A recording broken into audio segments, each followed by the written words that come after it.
तो हेलो बच्चों, आज की क्लास में आपका वेलकम। तो आज का हमारा टॉपिक है इलेक्ट्रिसिटी। तो इलेक्ट्रिसिटी के बारे में हम पहले देखते हैं व्हाट इज इलेक्ट्रिसिटी। तो इलेक्ट्रिसिटी क्या है? Electricity is the flow of electrons around a closed circuit.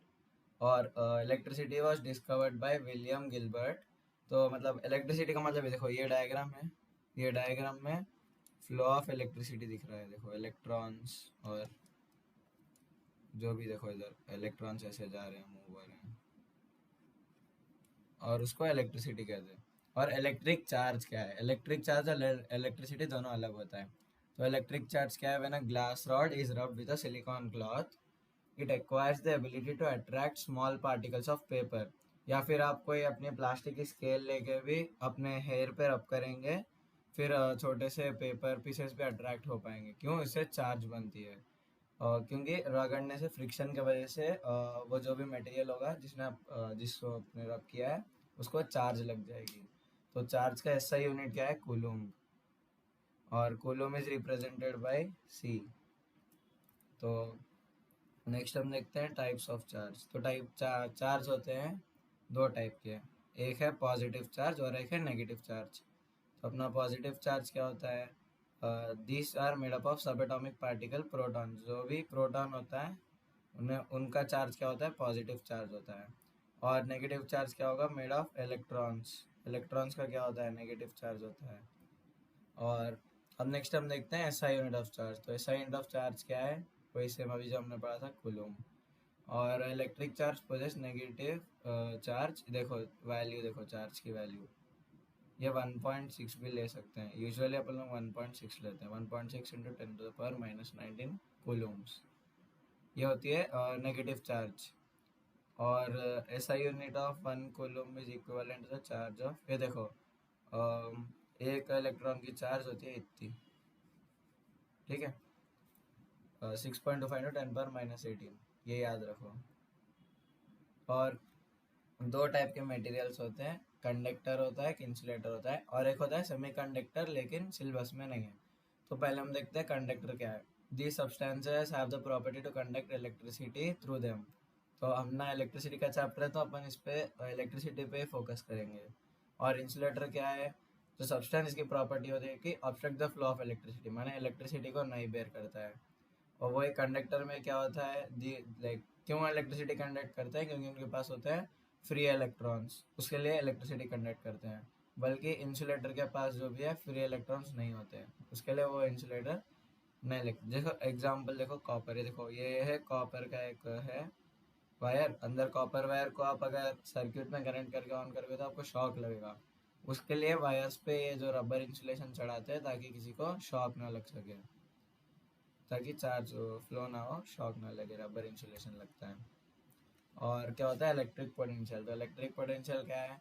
When a small electric charge is placed in an electric field due to another charge it experiences a force.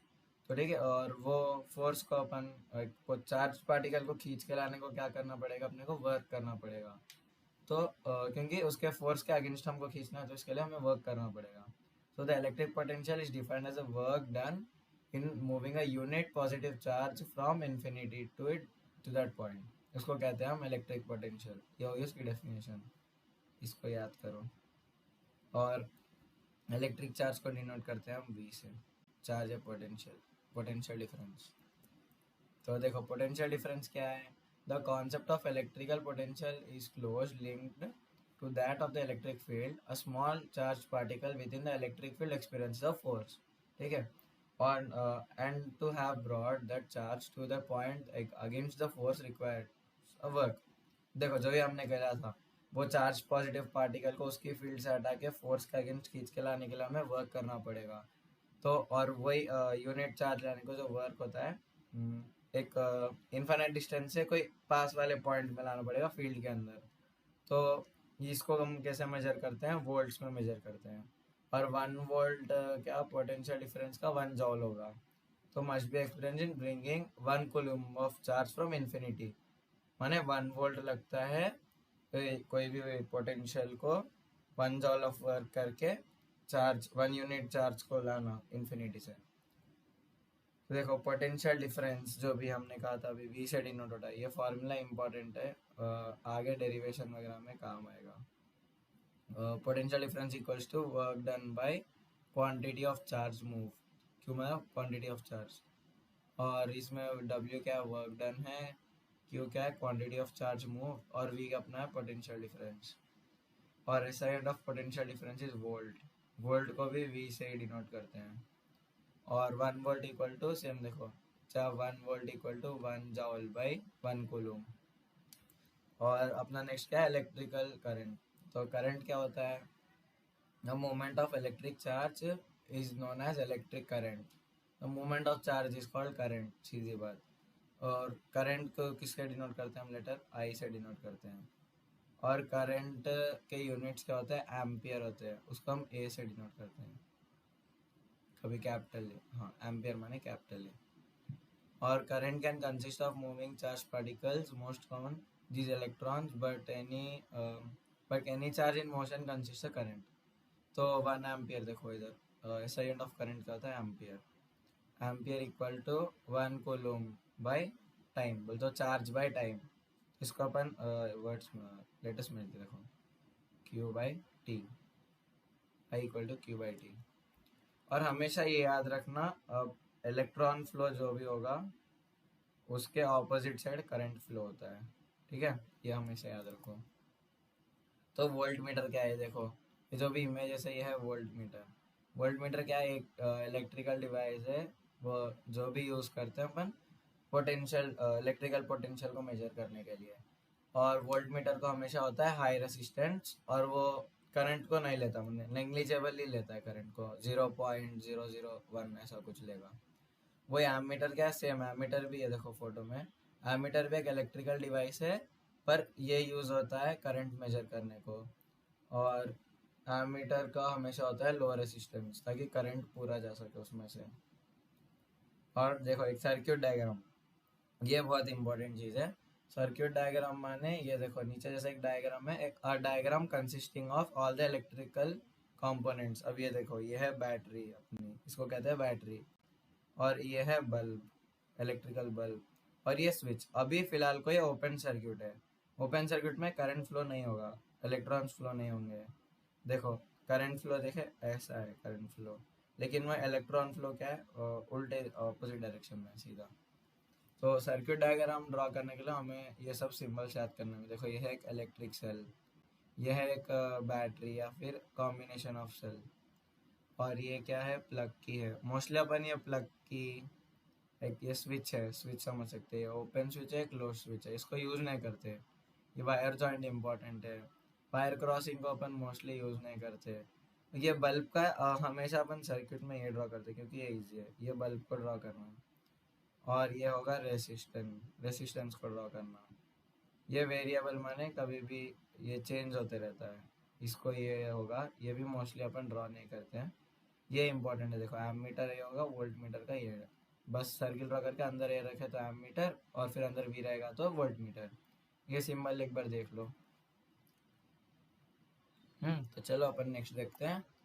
ओम, ये ओम क्या है, ओम जो भी था उसने क्या किया था, एक ओम्स लॉ दिया था इलेक्ट्रिसिटी का, ठीक है। तो इसके बारे में ये सब पढ़ना उतना इम्पोर्टेंट तो नहीं है, लेकिन अपन सीधा जाते हैं ओम्स लॉ पे। तो ओम ने क्या दिया था ओम्स लॉ में कि relationship between voltage, current and resistance, जो कि बहुत इंपॉर्टेंट है ओम्स लॉ। तो ओम्स लॉ क्या है, ये ओम्स लॉ क्या स्टेटमेंट होगी, at a constant temperature the current flowing through a conductor is directly proportional to the potential difference across its ends, ठीक है, एट अ कांस्टेंट टेम्परेचर, ये हमेशा याद रखना, इसके बिना ये स्टेटमेंट लिखेंगे तो गलत हो जाएगा। तो नेक्स्ट देखो, ओम्स लॉ के हिसाब से क्या था, कांस्टेंट टेम्परेचर पे potential difference is directly proportional to current. तो ये अगर अपन ये प्रोपोर्शनैलिटी हटाएंगे तो एक कांस्टेंट आएगा आर, तो ये होगा अपना रेसिस्टेंस। तो resistance is denoted by capital R, ठीक है। और ये फार्मूला कैसे लिखते हैं, अब ये है देखो आई इंटू आर, आर को उधर भेजेंगे तो क्या होगा वी बाई आर, तो देखो इधर वही लिखा है, I equals to V by R. तो current equals to voltage by resistance. और ये देखो current is directly proportional to potential difference and inversely proportional to resistance, ये भी याद रख लेना। तो नेक्स्ट हम देखते हैं रेसिस्टेंस क्या है। तो रेसिस्टेंस क्या है, जब भी electron travelling to the wire and loads the external electric circuit encounters the resistance. Resistance is the hindrance to the flow of charge. For an electron, the journey from terminal to terminal is not direct route, rather it is a zigzag path. तो अभी देखो सीधी भाषा में इतना पढ़ने से अच्छा मैं बताता हूँ, ये होता है एक रेसिस्टर। ठीक है, तो रेसिस्टर ये जो भी कलर कोड देख रहे हो देखो आप, ये जो भी कलर्स होते हैं कलर कोड होता है, ये कोड के हिसाब से इसकी रेसिस्टेंस वैल्यू होती है। कोई कोई 10 ओम का होता है, कोई कोई 20 ओम, कोई कोई 22,000 ओम्स के भी होता है रेसिस्टर। तो कलर कोड के हिसाब से रेसिस्टेंस वैल्यू होती है। और ताकि जो भी रेसिस्टेंस जो भी ओम ने फाइंड आउट किया था, तो उसके वजह से इसका ऐसा यूनिट होगा ओम, और इसको रिप्रेजेंट करते हैं हम ऐसे, इसको कहते हैं 1 ओम। देखो इधर देखो 1 ओम। तो फैक्टर्स अफेक्टिंग रेसिस्टेंस, तो फैक्टर्स अफेक्टिंग रेसिस्टेंस क्या होगा, ये बहुत इंपॉर्टेंट है, बोर्ड एग्जाम में पूछ सकता है क्वेश्चन। देखो एक क्या होता है, लेंथ ऑफ द कंडक्टर, हाँ कंडक्टिंग वायर भी बोल सकते हैं, फिर लेंथ ऑफ द वायर याद रख लो, कंडक्टर मत याद रखो, लेंथ ऑफ द वायर याद रख लेते हैं अपन, अपने लिए इजी होगा, लेंथ ऑफ द वायर। और क्या होता है, area of cross section of the conductor, ये area of the cross section of the wire याद रख लो। यहाँ पे सिर्फ अपन एरिया ऑफ क्रॉस सेक्शन लिखते हैं तो बस हो जाएगा। ठीक है, और क्या होता है, नेचर ऑफ द मटेरियल, इधर तक भी लिखना काफ़ी होगा, नेचर ऑफ द मटेरियल, ये सब एक्स्ट्रा याद मत कीजिए, नेचर ऑफ द मटेरियल। और एक होता है टेम्परेचर ऑफ कंडक्टर वगैरह भूल जाइए हर जगह। तो ये चार लिख दो, length of the wire, area of cross section, nature of the material, और क्या होता है टेम्परेचर। ये चार याद रखो। देखो हमने बताया था ना लास्ट फोटो में कलर कोड के सबसे रेसिस्टेंस, देखो इसका अलग अलग कलर कोड है, देखो सबका, देखो इसका अलग अलग होता है, और कलर कोड अपने को अभी ज़रूरत नहीं पड़ेगी। तो हम नेक्स्ट देखते हैं रेसिस्टिविटी क्या है। तो रेसिस्टेंस और रेसिस्टिविटी में मतलब बहुत लोग कंफ्यूज हो जाते हैं, लेकिन रेसिस्टेंस जो भी है एक थिंग है, और रेसिस्टिविटी जो भी है प्रॉपर्टी है। तो रेसिस्टिविटी क्या है, given by the conductor directly proportional to the length. अभी जो हमने देखा था देखो रेसिस्टेंस वही वायर, तो उसका रिलेटेड है वो, देखो जो भी रेसिस्टिविटी है वो डायरेक्टली प्रोपोर्शनल टू लेंथ, ये हो गया।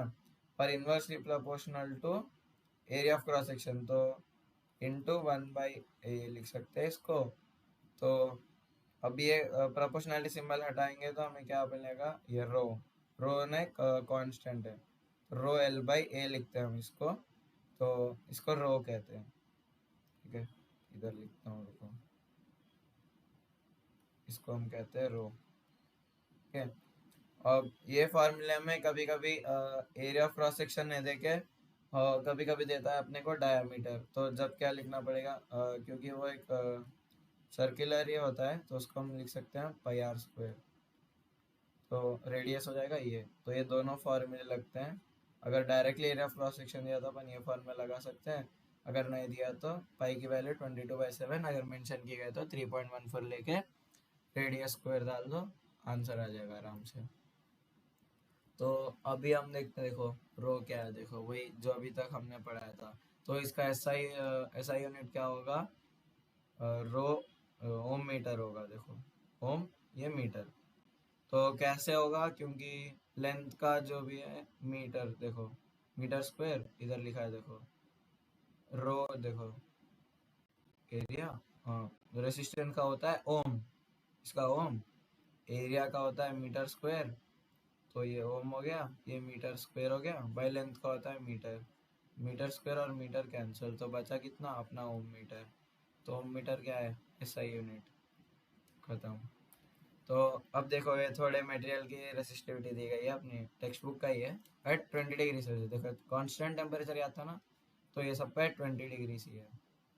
तो ये वैल्यू यूजुअली क्वेश्चन में दे देता है, एक बार बस देख लो, या वीडियो पॉज करके देख लो आराम से। तो हम नेक्स्ट देखते हैं resistivity. The resistivity of alloys are much more than those of pure metals. और क्या होता है, for example the resistivity of manganese, which is an alloy of copper manganese and nickel, about 25 times more than the of the copper. माने ये जो भी है मैगनाइन, ये एक एलॉय है किसका, कॉपर मैंगनीज और निकल का। तो इसकी जो भी रेसिस्टिविटी है, समझो इसकी रेसिस्टिविटी आर है, तो ये होगा 25 times of resistivity of copper, माने 25 टाइम्स रेसिस्टिविटी ऑफ कॉपर। ठीक है, ये बस याद करने की जरूरत नहीं है, बस ऐसे ही ऊपर ऊपर का एग्जांपल समझ लो। alloys are used in making heating of materials as alloys have very high resistivity, और क्या, alloys do not undergo oxidation easily at high temperature। ये याद रखना, ये दो पॉइंट। क्या एलॉय को क्या होता है, हाई रेसिस्टिविटी होता है और do not go oxidation easily. तो देखते हैं कॉम्बिनेशन ऑफ रेसिस्टर्स। तो कभी भी कोई भी चीज़ को कनेक्ट हम कर सकते हैं या तो सीरीज में या तो पैरेलल में। तो सीरीज में माने देखो, सीरीज में कनेक्शन कैसा होगा अपना, होगा end to end connection, end to end connection होगा। वही पैरेलल में कैसा होगा अपने को, जॉइंट होगा। देखो ऐसे, ये एक रेसिस्टर आ गया, इधर ये दूसरा रेसिस्टर आ गया, इधर से तीसरा रेसिस्टर आ गया, बिटवीन जंक्शन होगा। देखो एक जॉइंट है ए, एक जॉइंट है बी, जंक्शन होगा। ठीक है, तो हम देखते हैं resistors in a series when two resistors, दो या दो से ज्यादा resistor are connected end to end. देखो एंड टू एंड, जब भी कोई भी चीज में दिया अगर एंड टू एंड, माने समझ जाना कि सीरीज कनेक्शन दिया गया है।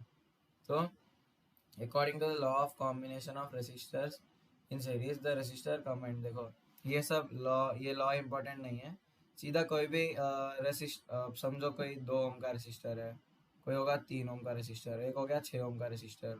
अगर सीरीज में कनेक्टेड होंगे तो कैसे होंगे, एक ही है, उसके बाद एक ही है, उसके बाद एक ही है। ये हो गया अपना 2 ओम का, ये हो गया अपना 3 ओम, और ये हो गया अपना 6 ओम का रेसिस्टर। तो सीधी बात, क्या अभी इसका पूछेगा टोटल रेसिस्टेंस कितना है, तो R equal to R one क्या हो गया अपना 2 ओम हो गया, 2 प्लस आर टू क्या हो गया 3 ओम, और आर थ्री हो गया 6 ओम। तो इसका टोटल डाल दो, 9 + 2 11, 11 ओम हो गया। टोटल रेसिस्टेंस हो गई इस सर्किट की 11 ओम सीधा। और वही पैरेलल में क्या होगा, पैरेलल में सेम चीज़ होगी अपने को। देखो ये सब एक्स्ट्रा एक्स्ट्रा फार्मूला दिया गया है, ये अभी बाद में देखते हैं अपन, पहले देखते हैं। देखो पैरेलल में क्या हो गया, रेसिस्टर कैसे कनेक्टेड होगा, एक होगा ये सेम ऐसे एंड टू एंड नहीं होगा, लेकिन जंक्शन टू जंक्शन होगा। ये हो गया अपना पैरेलल। अब ये भी 2 ओम हो गया, ये भी 2 ओम ले लो, ये 3 ओम ले लेते चलो, ये भी 3 ओम्स, ये भी 3 ओम्स, ये भी 3 ओम। तो इसमें क्या करना पड़ेगा अपने को, अगर टोटल रेसिस्टेंस पूछा गया तो आर इक्वल टू 1/R1 क्या है अपना 3, प्लस 1/R2 क्या है 3, प्लस 1/R3 क्या है 3। तो इसका एलसीएम हो गया 3/3 ओम। तो ये क्या होगा 1/R होगा। देखना ये हमेशा याद रखो, 1/R लेना है इधर। तो 1/R इक्वल टू 1/1, तो R इन्वर्स कर लो, R इक्वल टू 1 ओम। तो इसका इफेक्टिव रेसिस्टेंस कितना हो गया सर्किट का, सर्किट का इफेक्टिव रेसिस्टेंस हो गया अपना 1 ओम। ये भी याद रखो, ठीक है। तो देखो इस वगैरह में, देखो इधर क्या होता है, एक बात बता दे। देखो पैरेलल सर्किट, देखो इधर सीरीज में देखते हैं अपन, सीरीज कनेक्शन में हमेशा जो भी है, ये जो वोल्ट मीटर है, देखो अपने फर्स्ट वोल्ट मीटर, सीरीज में कनेक्शन में करंट कांस्टेंट रहता है हमेशा, याद रखो करंट इज कांस्टेंट। और वही अपन जब आ जाते हैं पैरेलल में, तो ये पैरेलल में क्या हो जाएगा, वोल्टेज इज कांस्टेंट। ये बहुत इंपॉर्टेंट पॉइंट है,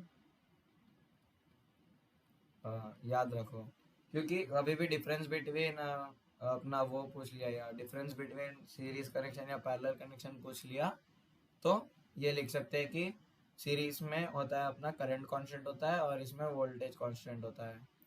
और एक पॉइंट लिख सकते हैं, इसमें सीरीज में वोल्टेज इज वेरिएबल और पैरेलल में करंट डिवाइड्स। क्योंकि देखो इधर तक जो भी होगा आईटी होगा, माने टोटल करंट होगा। इधर ये जंक्शन पे आते हैं, इधर भी आईटी होगा, फिर इधर से I1 एक पास जाएगा, I2 एक पास जाएगा, I3 एक पास जाएगा, फिर बाद में इधर जुड़ जाएगा, फिर ये इधर वापस आईटी करंट आ जाएगा, फिर इधर से आईटी करंट, लास्ट में बैटरी तक फिर भी आईटी आएगा। और ये हमेशा याद रखना, जो भी जितना भी करंट इधर गया है उतना ही करंट इधर भी रिसीव होगा तुम्हारा।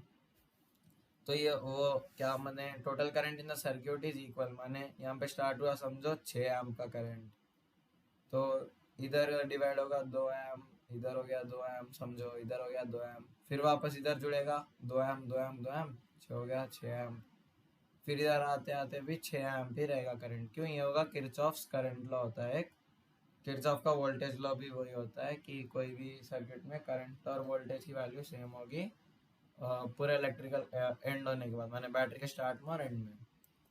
तो हम नेक्स्ट देखो difference between parallel and series connection. और इसमें देखो एक इम्पोर्टेंट क्या है, अपने घरों में क्या होता है अपना पैरेलल कनेक्शन होता है। क्यों? क्योंकि अगर पैरेलल कनेक्शन रहेगा तो अब समझो आपके रूम में एक ट्यूबलाइट है और एक फैन कनेक्टेड है, वो ट्यूबलाइट चली गई सपोज, तो पर आपका फैन चलता रहेगा। क्यों? क्योंकि वो पैरेलली कनेक्टेड है। वही अगर सीरीज में कुछ भी कनेक्शन रहेगा, अब देखो ये क्या है, इधर करंट, ये हो गया तुम्हारी एक लाइट हो गई समझो, बल्ब ले लेते हैं इधर एक, और वो इधर ले लेते हैं एक फैन हो गया तुम्हारा, एक फैन है ओके। तो इधर हो गया तुम्हारा आई टी करंट, इधर I1 और इधर I2, इधर हो गया फ्यूज्ड आउट। फ्यूज्ड आउट हो गया तो इधर ये करंट रुक जाएगा, बाकी पास नहीं होगा, लेकिन ये चल रहा है क्योंकि इसका I2 करंट तो इसको मिल रहा है ना, तो ये फैन चलेगा। फिर लास्ट में इधर तक I2 आ जाएगा, फिर इधर से हो जाएगा, तो वो सर्किट जो भी है बिगड़ जाएगा, मैंने ओपन सर्किट बन जाएगा। वही अब देखते हैं सीरीज में। देखो सीरीज में इधर एक बल्ब कनेक्टेड है, फिर उसके एकदम बाद जो भी अपने ये फेस्टिवल के टाइम लाइटिंग लगाते हैं देखो, तो इधर से जाएगा करंट, समझो ये बल्ब अच्छी चल रही है, ये ग्लो हो जाएगी, फिर इधर जाएगा करंट, तो करंट इधर गया, फिर ये बल्ब समझो फ्यूज्ड आउट हो गई अपनी, इधर फ्यूज्ड आउट हो गई बल्ब, फिर इधर ही रुक जाए। क्यों? इधर ओपन सर्किट बन जाएगा अगर बल्ब फ्यूज्ड आउट हो गई तो। फिर इसके बाद जितना भी बल्ब है, आप समझो ये एक बल्ब कनेक्टेड है, ये नहीं जलेगी, ये जो भी बल्ब है कोई भी नहीं जलेगी। क्यों? क्योंकि इधर ओपन सर्किट हो गया, इधर इलेक्ट्रिसिटी नहीं मिली इनको, तो ये लोग नहीं जल पाएंगे। तो और इसमें क्या होता है, इफेक्टिवली नहीं जलेगी, जले सो भी अगर पूरे जले तो इफेक्टिवली नहीं जलेगी, लेकिन इसमें इफेक्टिवली जलती है बल्ब। और क्या होता है इसका, वही ओवरऑल हाउस सर्किट्स वही होगा। और इसमें सेम वोल्टेज इज कांस्टेंट, इसमें सीरीज में करंट इज कांस्टेंट, इसमें वोल्टेज इज वेरिएबल, इसमें करंट इज वेरिएबल। और अब देखते हैं heating effect of electric current. तो ये क्या होता है, when electricity passes through a high resistance wire like a nichrome wire. तो इसमें निक्रोम वायर हो क्या, तो निक्रोम क्या एक मटेरियल होता है, तो the resistance wire becomes very hot and produces heat, this is called heating effect of electric current. अब देखो अपने हीटर में जो भी होता है, कभी भी हम देखते हैं ना बीच में कुछ भी हीटर में जल रहा है, अब देखो ये हीटर है, ठीक है, ये फोटो में एक हीटर है, ये देखो इधर कुछ जल रहा है ना एकदम, इधर तरफ देखो कुछ एक जल रहा है, इधर भी कुछ जल रहा है, क्या एकदम रेडिश है ना, रेडिश हॉट, तो वो जल के हीट प्रोड्यूस करता है। तो हमने कभी घर में हीटर में देखा होगा, नहीं तो वगैरह। बाकी अब देखो heating effect of electric current का एक क्या होता है, ज़्यादा हीट होगा पर मेल्ट नहीं होगा वो, ये वाला निक्रोम वाला मेल्ट नहीं होगा। तो ये हीटिंग इफेक्ट देखो जॉल ने दिया था, तो जॉल ने दिया तो इसलिए जॉल्स लॉ ऑफ एक हीटिंग होता है। जॉल्स लॉ ऑफ हीटिंग क्या होता है, let an electric circuit current आए, देखो पहले समझाने के लिए होता है ये। तो जॉल्स हीटिंग लॉ लास्ट में क्या बताएगा, तुम्हारा तुम एक इलेक्ट्रिक सर्किट ले लो, इसमें आई करंट फ्लो हो रहा है, और उसको क्या वोल्टेज रेसिस्टर्स की, एक रेसिस्टर होगा उसमें आर, उसकी वोल्टेज होगी वी, तो उसमें चार्ज क्यू फ्लो हो रहा है, तो उसमें क्या होगा उस हिसाब से पावर, उसमें कुछ पावर जनरेट होगी, तो पावर क्या होती है अपना वर्क इनटू करंट। देखो तो वर्क क्या गया, V into Q by T लिख सकते हैं हम इसको, ठीक है, ये चार्ज इंटू टाइम, ठीक है। तो और अब ये क्या होगा अपना क्यू टी का मतलब होता है आई, तो power power P equal to V into I. तो वी इंटू आई, और इसको अपन हीट में कन्वर्ट करेंगे तो इंटू टी लगा देंगे, वी आई और ये टी। और ये इसको क्या लिख सकते हैं अपन, आई टी इंटू इसको लिख सकते हैं, देखो v को क्या लिख सकते हैं अपन, आई आर, अपने देखा था ना v by R equal to I, तो v क्या हो गया अपना इधर आई आर, तो इधर लिखो I R into I T, तो h equal to I square R T, तो ये हो गया अपना हीट का एक फार्मूला, ये याद रखो। सर तीन फार्मूला होते हैं हीट के और पावर के। तो देखो heat produce by wire is directly proportional to current square, देखो वही हिसाब से देखो, heat produced by wire is directly proportional to current square, heat is directly proportional to resistance और heat is directly proportional to time, तो इस हिसाब से लिख सकते हैं आई स्क्वायर आर टी, सीधा खत्म। नेक्स्ट हम देखते हैं applications of electric heating effect of electric current. तो अपन ये सब पूरा पढ़ने से अच्छा मैं आपको ये सिंपल में बता देता हूँ। एक तो क्या इलेक्ट्रिक स्टोव में होगा, ठीक है, एक इलेक्ट्रिक स्टोव में, और इलेक्ट्रिक देखो मेन चीज जो है ये है अपनी इलेक्ट्रिक फ्यूज। तो अपना है जो इलेक्ट्रिक फ्यूज, देखो इधर देखो इलेक्ट्रिक फ्यूज।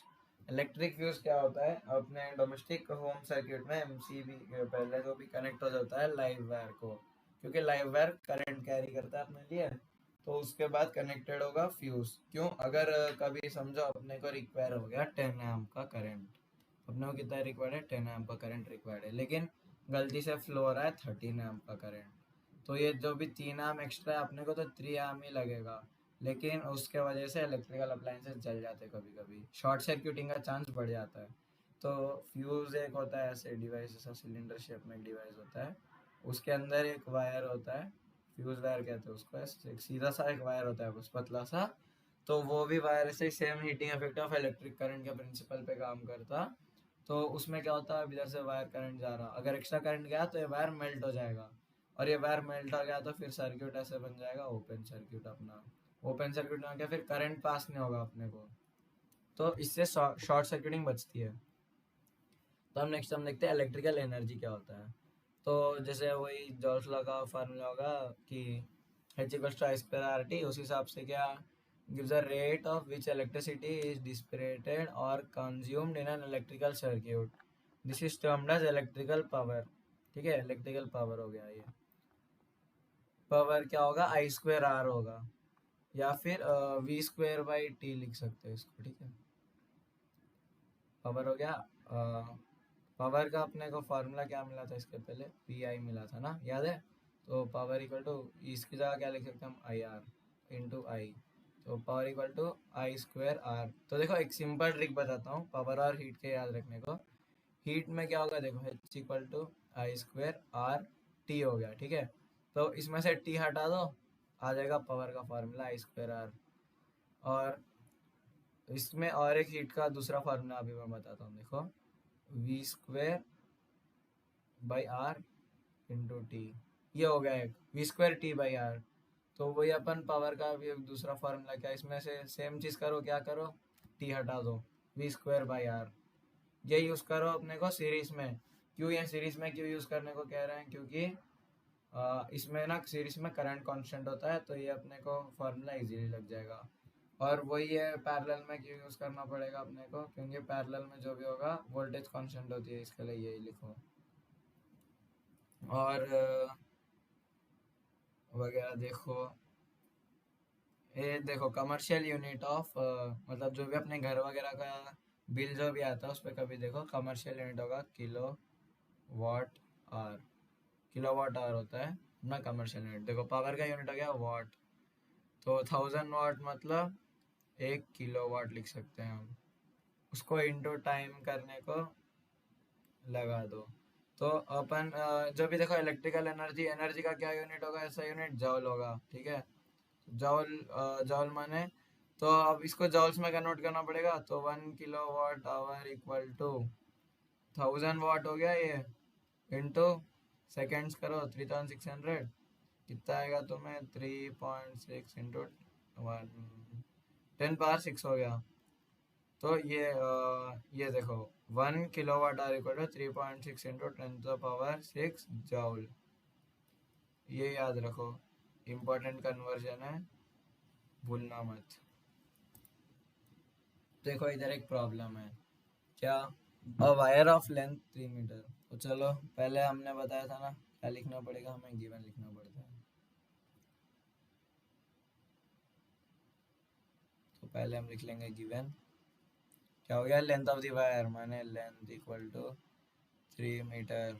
गुड। ये भी देखो ऐसा यूनिट में कन्वर्जन की करें। एरिया ऑफ क्रॉस सेक्शन कितना है, डायरेक्ट दे दिया है, एरिया ऑफ क्रॉस सेक्शन कितना 1.7 इंटू 10⁻6 मीटर स्क्वायर। हाँ चलो ये भी ऐसा यूनिट में दिया, इससे भी हमारी मेहनत बच गई। ठीक है। और अरे रेसिस्टेंस भी दे दिया, वाह, 3 × 10⁻²Ω मीटर। चलो सब कुछ ऐसा यूनिट में। रुको पहले कलर चेंज कर लेते हैं इसका। ठीक है, सब कुछ ऐसा यूनिट में। तो इसने पहले क्या पूछा, ए क्या पूछा, what is the formula for resistivity of the wire and what is its unit. ये तो डायरेक्ट क्वेश्चन दिया। फार्मूला क्या है अपना, R equal to rho L by A. ठीक है, ये फार्मूला हो गया। और इसके एसआई यूनिट क्या है, रेसिस्टेंस ओम मीटर हो गया। रेसिस्टिविटी की ओम मीटर हो गई। और अब देखते हैं नेक्स्ट अपने को क्या चाहिए, calculate the resistivity of the wire. Resistivity माने अपने को रो कैलकुलेट करना पड़ेगा। तो फार्मूला क्या है, equals to rho L by A square. तो अपने को क्या चाहिए, रो चाहिए। तो रो चाहिए तो अपने को क्या बनेगा, रोना तो पड़ेगा नहीं, तो इसको अपन इधर ट्रांसपोज कर देते हैं। तो क्या होगा, R A square equal to rho L. तो अपने को चाहिए रो, तो एल को ट्रांसपोज करो, R A square by L. ठीक है, तो अब हम लिख लेते हैं रो इक्वल टू, रो माने रेसिस्टिविटी। ठीक है, आर कितना है 3 × 10⁻², इंटू ए स्क्वायर। अब ए क्या है 1.7 इंटू 10⁻⁻6 होल स्क्वायर बाई अपना, और क्या लिखना, लेंथ कितनी है अपनी 3 मीटर। तो इसको लिख लेते हैं हम बाई 3। तो ये थ्री काट दें, कैलकुलेशन में इजी होगा। तो बचा कितना, रो इक्वल टू 10⁻² इंटू अपना 1.7 स्क्वायर कितना होगा, 2.89 होता है, इंटू ये देखो A power N whole power M हो गया। तो इसका क्या होगा 10⁻⁻12। तो इसका अपन क्या लिख सकते हैं, 2.89 इंटू 10⁻⁻14 ओम।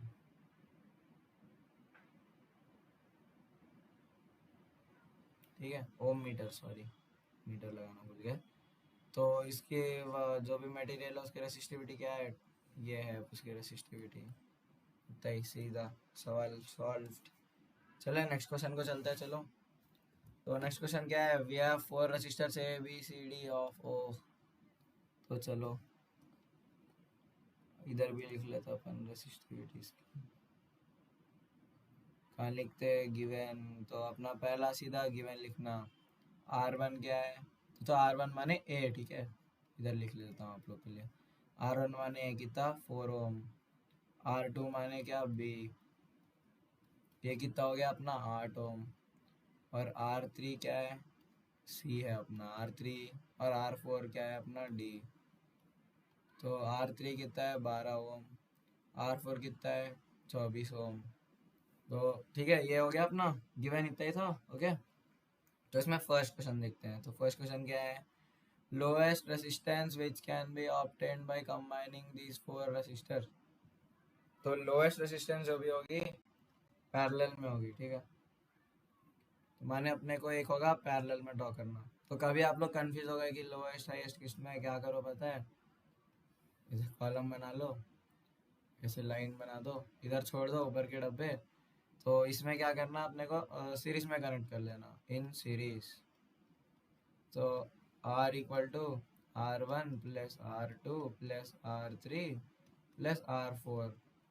इसका मतलब क्या हो गया, A plus B plus C plus D. इसका मतलब क्या हो गया, 4 प्लस 8 प्लस 12 प्लस 24। तो 4 प्लस 8 प्लस 12 प्लस 24।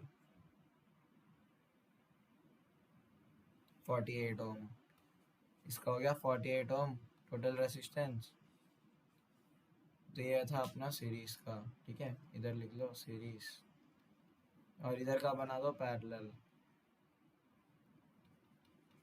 पैरेलल में क्या होगा अपना, इन पैरेलल अपना क्या होता है, 1/r equal to 1/r1 plus 1/r2 plus 1/r3 plus 1/r4, ठीक है। माने 1/r equal to 1/a plus 1/b plus 1/c plus 1/d, ये है, ठीक है। तो 1/r इक्वल टू ये कितना है, 1/2 plus, sorry 1/4 plus 1/8 plus 1/12 plus 1/24। तो 1/r इक्वल टू, अब इन सब का एलसीएम निकालो, सॉरी हाँ, इन सब का एलसीएम निकालो। मेरे ख्याल से 24 आएगा, लेकिन एक सेकंड चेक कर लेते हैं।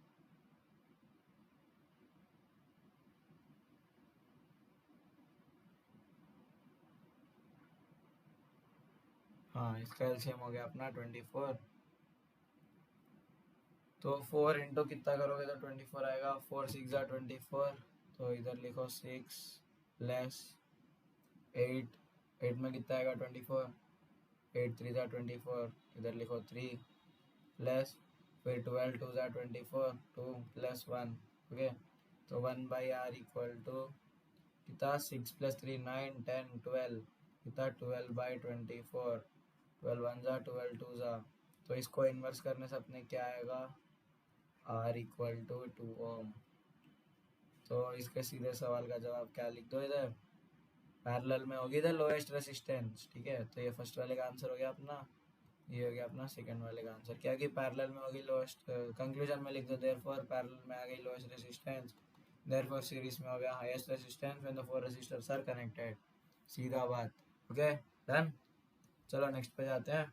Find the total resistance of the circuit. देखो जो सर्किट डायग्राम होता है ना, वो बहुत इंपॉर्टेंट होता है। तो ये जो भी है इसमें देखो, ये हो गया अपना पॉइंट, इधर जंक्शन है, देखो ये देखो। इसको पहले हम क्या करते हैं, ये ब्लॉक्स में है ना, इसको कर लो, ये दो भी सीरीज में, क्यों एंड टू एंड कनेक्टेड है डी से। तो इसको ले लो सी, मैं देखो आपके लोग के लिए लेबलिंग किया, ये लेबलिंग मत देखो, ठीक है। ये हो गया सी अपना, ये हो गया डी, ये हो गया अपना ई। तो सी डी और ई क्या सीरीज में कनेक्टेड है, सर्किट रीड्रॉ कर लो बगल में। क्या, एक सेकंड को, ये अपना पॉइंट है, पॉइंट बी, इसके बीच में एक रेसिस्टर हो गया 6 ओम का, और फिर ये कनेक्टेड है पॉइंट सी। पॉइंट सी और ई के बीच में कितने, 2 रेसिस्टर। तो सीरीज में माने 4 प्लस 6, 4 प्लस 2 कितना 6, सी और ई, फिर 4, इसको एक रेसिस्टर बना देते अपन 6, क्यों, सीरीज में क्या हो, देखो RS1 equal to R1 plus R2। तो ये देखो अपना, ये है अपना R2, ये अपना R1। तो कितना 2 प्लस 4 विच इक्वल्स टू 6। तो ये से 6 ओम का एक बन गया, 6 ओम का एक बन गया। तो अपने क्या करना पड़ेगा, पहले फिर से ये सर्किट को रीड्रॉ करना पड़ेगा अपने को, क्यों, क्योंकि अब अपने पास क्या है, देखो अब मैं नीटली एक बार ड्रॉ कर देता हूँ। एक ये है अपने पास, और एक है अपने पास, एक ये, फिर इधर हो गई बैटरी।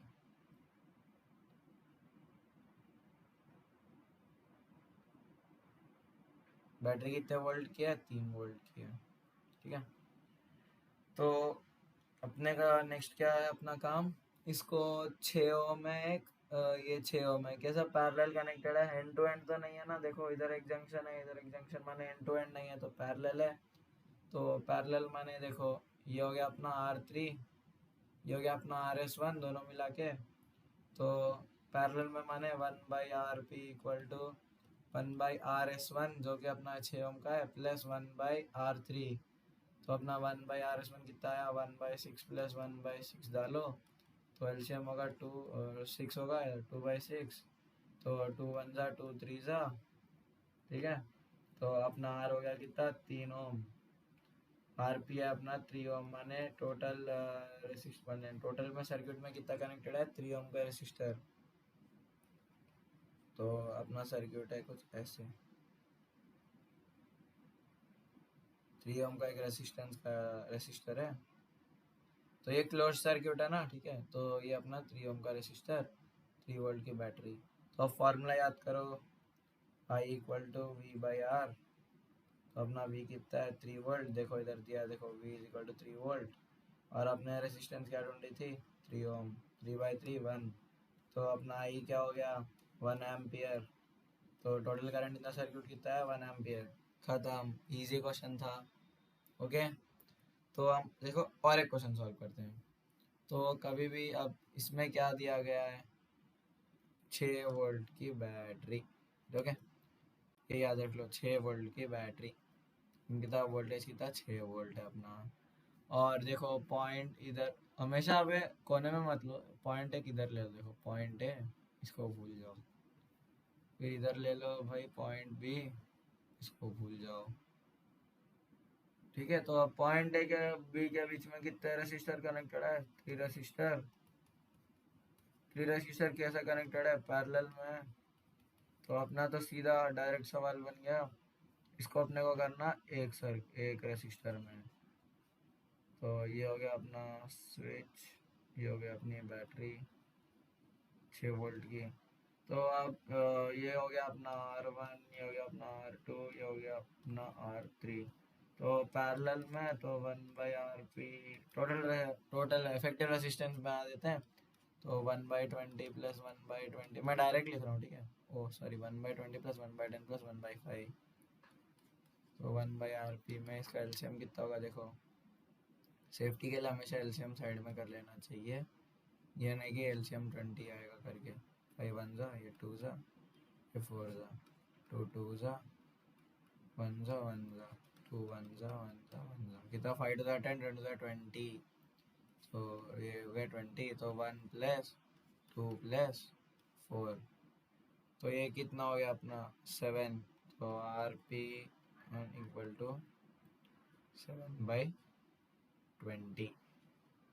तो ये कोई कैंसिल हो पाएगा, नहीं हो पाएगा ना कैंसिल।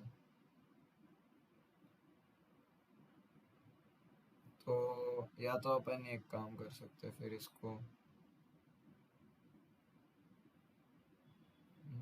20 डिवाइड, तो अपन इसको ना एक बार सीधा कर लेते हैं 1 सेकंड के लिए। कितना, RP इक्वल टू 20/7। तो ये कितना आएगा, 20/7, 2.85 कुछ आता है। तो इसका इफेक्टिव रेसिस्टेंस 2.85 हो गया। और 2.85 होने से अपने को कैलकुलेशन में अब क्या करना बचा, करंट फाइंड आउट करो। समझो इधर तो दिया नहीं, लेकिन अपन करंट भी फाइंड आउट कर सकते हैं। टोटल इफेक्टिव रेसिस्टेंस ही देगा मोस्टली इसका, जो कि अपना ये है। क्योंकि करंट में ना बहुत वो हो जाएगा, क्यों, V/R। तो अपना क्या, 6/2.85। तो अपना 6/2.85 कितना होगा, 2.10 कुछ आएगा। तो वही 2.1 एम्पियर का होगा करंट इसका, पूरे सर्किट का। हो गया डन। तो आज की क्लास के लिए इतना ही, मिलते हैं अगली क्लास में अगले टॉपिक के साथ।